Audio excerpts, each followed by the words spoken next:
Life as an ant, you might think, is simple. Marching in lines, carrying food back to the colony, digging tunnels, but oh, it was more than that. Every day was a battle. The world is big and dangerous when you're small. Raindrops feel like boulders. A gust of wind can throw you off your path for hours. And predators, don't get me started on the predators. But I had something special, determination. I believed that even the smallest creature could make a big difference. And that belief was tested. The sun was high in the sky, and the earth felt like it could roast my tiny feet. I was foraging near the riverbank, looking for crumbs left behind by the wind, when I heard it, a soft, pitiful chirp.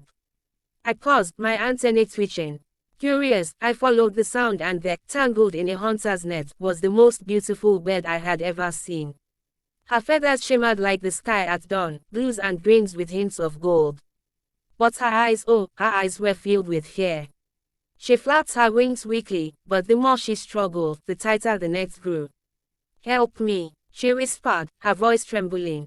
"Please, someone, help me." Now, you might think, what could an ant possibly do for a bird?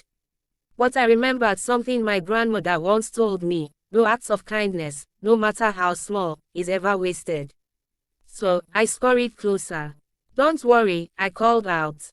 "I'll help you." The bird stopped struggling and looked down, her eyes wide with disbelief. "You, an ant?" "Yes, me," I declared. "Hold still, and I'll shoot through the net." And true I did. My tiny jaws worked tirelessly, biting through the tough fibers. The sun moved across the sky, and sweat, yes, even ants can sweat, dripped from my brow. But I didn't stop. Not until the final strand snapped. The bird fluttered her wings, soaring into the sky with a joyful cry. Then she swooped back down and landed gently beside me. "You saved my life," she said softly. "I am Kofi, the weaver bird. How can I ever repay you?" I smiled, brushing off the dirt. "One day, I might need your help. Promise me, if that day comes, you'll be there." And Kofi promised, spreading her wings wide. "Whenever you call, I will come." Then, with a final chip of gratitude, she flew away, leaving me alone once more. Days passed and life returned to normal, or so I thought. But trouble has a way of finding you when you least expect it. One evening, as the sun dipped below the horizon and the shadows grew long, I found myself trapped.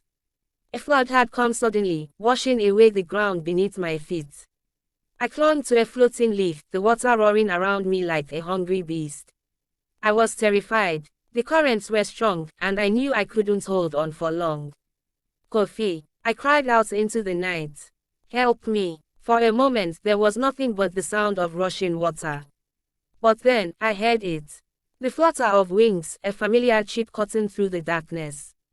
Kofi swooped down, her claws grasping the edge of my leaf. "I've got you, Muku," she called. With powerful beats of her wings, she lifted me out of the flood, carrying me high above the danger. Asterisk. When we landed safely on dry ground, I looked up at Kofi with tears in my eyes. "You kept your promise." She smiled, tucking her wings close. "And you kept yours. We may be small, Nuku, but together, we're strong." From that day forward, Kofi and I were inseparable. We proved that friendship knows no size, no boundaries. And whenever danger came, we faced it side by side. So, my friends, remember this: no matter how small you feel, no matter how big the world seems, you can make a difference. And sometimes, the most unlikely friendships can become the strongest bonds.